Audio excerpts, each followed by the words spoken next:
جس طرح کہتے ہیں کہ ایک نوجوان تھا جس کو شہزادی سے محبت ہوئی، بادشاہ کی بیٹی سے محبت ہوئی، اس سے شادی کرنا چاہتا تھا۔ دربار میں ایک وزیر تھا جو اس کا جاننے والا تھا، وزیر کے پاس گیا اور وزیر سے کہا کہ تم کسی طرح میری شہزادی سے شادی کراؤ۔ کہتے ہیں وزیر نے کہا کہ بادشاہ کو ایک داماد چاہیے، اپنی بیٹی کے لیے شوہر چاہیے ہے، لیکن اس نے شوہر کے لیے جو سٹینڈرڈ رکھا ہے وہ یہ کہ بڑا عبادت کرنے والا، مخلص، پرہیزگار ہو، دنیا کی خواہش اس کے اندر نہ ہو۔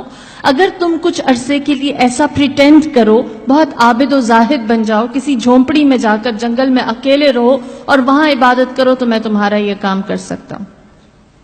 اس کو یہ آئیڈیا اچھا لگا، وہ ایک جنگل میں گیا، چھوٹی سی اس نے اپنے لیے ایک ہٹ بنایا، اس میں بیٹھ کر عبادت کرنے لگا، اور جب اس نے وہاں عبادت کرنی شروع کی اس کو مزہ آنے لگا۔ یہاں تک کہ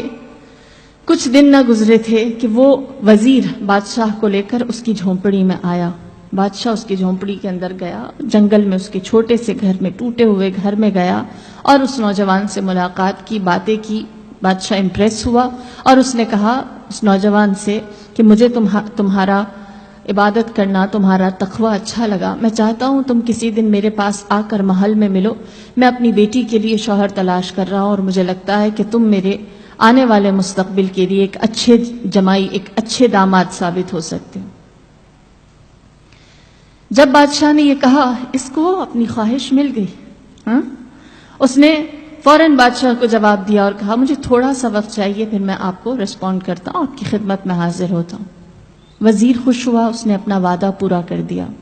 جیسے ہی بادشاہ اس جھونپڑی سے باہر نکلا ہے، پیچھے سے اس نوجوان نے اپنا ساز و سامان، اپنا بوریا بستر سمیٹا اور کسی ایسی جگہ چلا گیا جہاں اس کی کسی کو خبر نہ ہوئی، گم،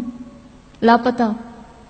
کسی کو علم نہ تھا وہ کہاں گیا، کیا ہوا۔ وزیر حیران ہوا کہ اس نے خواہش کی تھی، اس نے چاہا تھا اور میں بادشاہ کو ادھر لے کر گیا، پھر بھی وہ نہ ہوا۔ یہاں تک کہ بہت عرصہ گزر گیا، ایک ٹائم کے بعد اس وزیر کی ملاقات اس نوجوان سے ہوئی جس سے اس نے بادشاہ کی ملاقات کروائی تھی، لہٰذا اس وزیر نے پوچھا مجھے بتا جب تیری خواہش پوری کر دی گئی تھی تو کیوں چلا گیا، تو نے کیوں اپنی نیت، اپنا ارادہ بدل دیا اور اپنے اس ڈیسیجن سے ہمیں تم نے انفارم بھی نہ کیا۔ اس نوجوان نے کہا جب بادشاہ میرے پاس آیا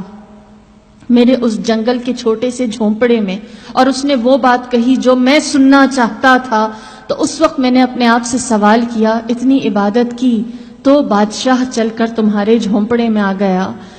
ایک آرزو، ایک خواہش کے پیچھے، اگر میں اپنے رب کے لیے عبادت کروں تو کیا میرے دل میں میرا رب نہیں آ سکتا؟ تو کیوں نہ میں اپنی آرزو کو ایک دنیاوی چیز سے بدل کر صحیح درست طرف لے آؤں اور اس چیز کی خواہش کروں جو میرے لیے واقعی فائدہ مند ہے۔ لہٰذا میں نے اپنی اس خواہش کو چھوڑا اور کہا میرے اس جھونپڑے جیسے دل میں اللہ کو بلاتا ہوں۔ تو یہ آرزو کا فرق ہے، یہ خواہش کا فرق ہے، یہ تمنا کا فرق ہے۔